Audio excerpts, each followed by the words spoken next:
بسم اللہ الرحمن الرحیم۔ السلام علیکم۔ آج کی کہانی کا موضوع ہے گندم میں ملاوٹ۔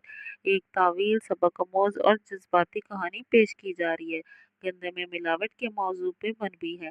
کہانی میں دیہاتی ماحول، غربت، ایمانداری اور لالچ کے موضوعات شامل ہیں تاکہ یہ زیادہ اثر انگیز بن سکے۔ کہانی گندم میں ملاوٹ، حصہ اول، سچائی کا سودا۔ گاؤں نورپور میں اپنی خوبصورتی اور کھیتوں کی وجہ سے مشہور تھی۔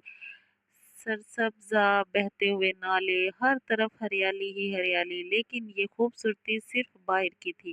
اندر ہی اندر کچھ لوگ ایسے بھی تھے جو اپنے ذاتی مفاد کے لیے دوسروں کے رزق کے ساتھ کھیل رہے تھے۔ اس گاؤں کا سب سے بڑا آڑتی تھا حاجی شرف الدین۔ بظاہر تو نمازی، حاجی اور پرہیزگار کہلاتا تھا، لیکن اندر سے اس کا دل سیاہ ہو چکا تھا۔ وہ گندم کی بوریاں بازار میں لے جانے سے پہلے اس میں باریک باریک ریت ملا دیتا تاکہ وزن بڑھ جائے اور زیادہ منافع حاصل ہو۔ گاؤں کے غریب کسان جو سارا دن خون پسینہ ایک کر کے اپنی فصل کاٹتے، جب اپنی گندم حاجی کے پاس فروخت کرتے تو وہ خوشی خوشی اپنے بچوں کے لیے نئی نئی چیزیں خریدنے کا خواب دیکھتے۔ لیکن انہیں کیا خبر تھی کہ اس گندم کے پیسے وہ خوشیاں خرید رہے ہیں، وہی گندم آگے جا کر کسی کے لیے زہر بن جائے گی۔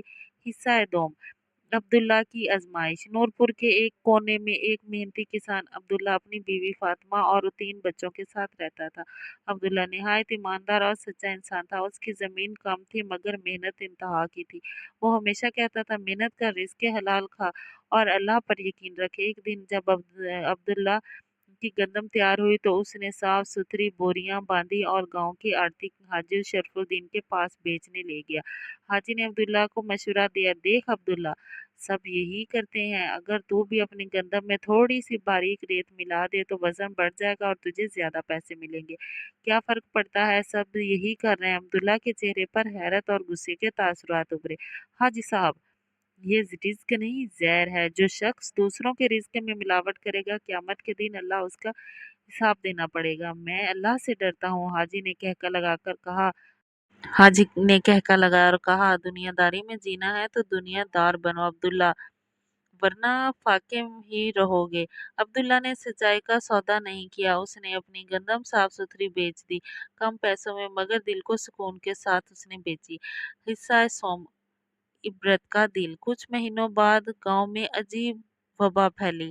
بہت سے لوگ بیمار ہونے لگے۔ تحقیق کرنے پر پتا چلا کہ بازار میں سے جو قدیم خریدی جا رہی تھی اس میں باریک ریت ملی ہوئی تھی، جس سے آنتڑوں کی بیماریاں پھیل رہی ہیں۔ کئی بچے مر گئے۔ حکومتی ادارے حرکت میں آ گئے اور تحقیق شروع کر دی۔ آخرکار راز فاش ہوا۔ حاجی شرف الدین کی ملاوٹ پکڑی گئی۔ گوداموں میں سے سینکڑوں بوریاں ایسی نکلی جس میں ریت ملی ہوئی تھی۔ گاؤں والوں نے حاجی کو اس حاجی کی عزت خاک میں مل گئی۔ حکومت نے اس کے اثاثے ضبط کر لیے اور اسے قید کی سزا دی۔ عبداللہ کی گندم سے خریداری کی نئی روٹی کھانے والے سب محفوظ رہے۔ اس کے رزق میں برکت آئی۔ اللہ تعالیٰ نے اس کی تھوڑی سی زمین کو اتنی پیداوار اور بخشی کہ وہ گاؤں کے امیر لوگوں کے برابر آ گئے۔ مگر عبداللہ ویسے ہی سادہ اور عاجز رہا۔ اس کا یہی کہنا تھا کہ رزق کم ہو مگر پاک ہو، یہی اصل دولت ہے۔